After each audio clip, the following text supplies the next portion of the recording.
যদি south east Asia আমরা comparison ধরি, বাংলাদেশ, ইন্ডিয়া, পাকিস্তান, নেপাল, শ্রীলঙ্কা।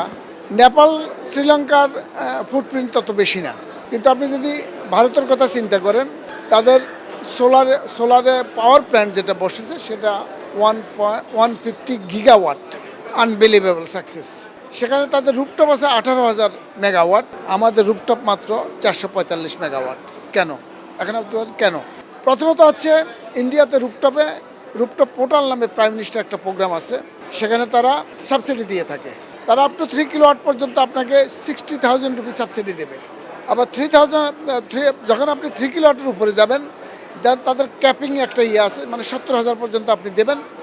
এখন যারা বিত্তবান আছে, যাদের ধরেন 500 ওয়াটের বেশি হয় মান্থলি বিদ্যুৎ বিল, তারা হয়তো বা 5 কিলোওয়াট বসাতে পারে, 10 কিলোওয়াট বসাতে পারে, বাট তাদের জন্য ক্যাপড তারা পাবে 70,000।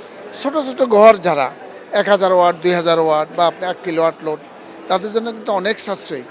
সরকার যদি 3 কিলোওয়াট 60,000 দিয়ে দেয়, আলটিমেটলি তার কিন্তু আর বেশি ইনভেস্টমেন্ট করা লাগে না। যার ধরুন ইন্ডিয়া খুব র্যাপিডলি গ্রোয়িং। আপনি দেখেন কোথায় 18,000 মেগাওয়াট আর কোথায় 445 মেগাওয়াট।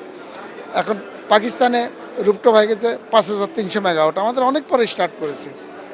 এই ব্যারিয়ারগুলা আমাদের সরকার কেন জানি বুঝতে চায় না। এগুলা তারা তারা অনেকেই সোলার পাওয়ারটা বিশ্বাস করে কিনা এটাও আমাদের সন্দেহ আছে। সোলার এই যে অনগ্রিড অফগ্রিডের পাশাপাশি আমরা কিন্তু সোলার পাম্প নিয়ে কাজ করে থাকি। সোলার পাম্পে শেরপাকে পায়োনিয়ার দ্বারা হয়, শেরপা পাওয়ার ইঞ্জিনিয়ারিংকে। কারণ বাংলাদেশের প্রথম সোলার পাম্পটা কিন্তু আমার হাতের ডিজাইন, এটা পঞ্চগড় ইসলামপুরে। বাংলাদেশে টোটাল 1.34 লাখ, যেটা মিলিয়ন, 1.34 মিলিয়ন ডিজেল পাম্প আছে। এই ডিজেল পাম্পটা এটা হচ্ছে আমাদের ডিআইর, যেটা আমরা এগ্রিকালচার এক্সটেনশন যেটাকে বলি, কৃষি সম্প্রসারণ অধিদপ্তর, এটা তাদের ডাটা। গত বছর আমাদের ঘাটতি পড়েছে 10 লাখ মেট্রিক টন, এবছর ঘাটতি পড়বে 15 লক্ষ মেট্রিক টন। দুর্ভিক্ষ পড়ার সম্ভাবনা আছে। তাহলে কি দাঁড়ালো? অ্যাকচুয়ালি আমাদের এদিকে কোনো মনোযোগ নেই।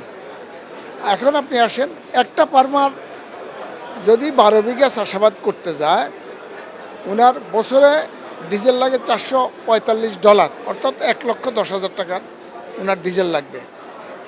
তাইলে একটা সোলার পাম্প বসালে 25 বছর চলে যায়। 25 বছরে কিন্তু ওনার 25 লক্ষ টাকা এখান থেকে সেভ হয়।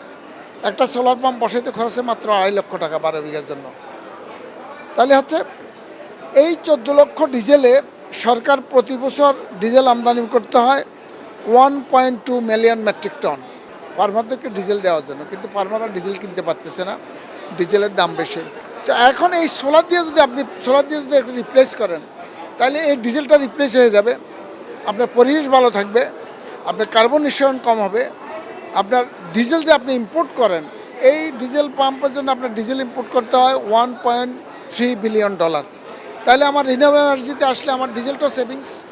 এটা শুধু আমি পাম্পের ক্ষেত্রে বলতেছি, এটা বিশাল একটা সাশ্রয়। প্রতি বছর যদি আপনি 1 লক্ষ, আপনি $1.2 বিলিয়ন যদি আপনার সেভ হয়, নিয়ার অ্যাবাউট প্রায় 15-16 হাজার কোটি টাকা, সেখানে আপনার 25 বছরে দেখা যাচ্ছে প্রায় $32 বিলিয়ন সরকারের ফরেন কারেন্সি সেভিংস হবে। খবরের কাগজ, নিখাদ, নির্ভীক, নিরপেক্ষ।